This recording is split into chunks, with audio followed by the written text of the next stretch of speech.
Hello, friends. I hope you're staying warm. This week's Parashat is Vaera, the second Torah portion in the book of Shmot, Exodus. So we're continuing the story of the liberation of the Israelite people. And Torah shows us this week that liberation does not come easy. This parasha contains the majority of the plagues and the negotiations between Moshe and Pharaoh.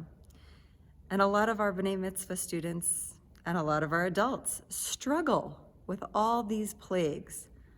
Why did the Egyptian people deserve to be hurt so much for the Israelites to be free?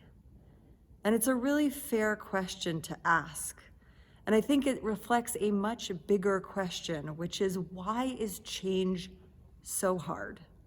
Why is it so hard for us to change personally from doing behaviors and practices that are not liberatory for ourselves?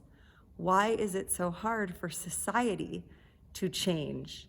Sometimes it takes pain.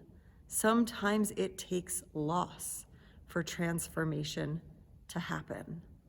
So the plagues, as problematic as they are to read, if we read them as being sent by a God who doesn't care whom she's punishing, are actually really indicative of a truth about life, this human life, that sometimes, even when we know something is the right thing to do, we won't do it until we're hurting so badly that we have no other choice. So I invite you to think this week with Vaera about what changes need to be made in your life and what needs to be given up. What pain do we need to go through before those can happen? Fortunately, our Shabbat speaker this week, Dr. Alayi Reyes Santos, a longtime friend of this community, will be exploring these questions in much greater depth this Friday evening. So I hope you'll join us, whether in person or remotely, to learn from her Torah as well. And in the meantime, Shabbat Shalom.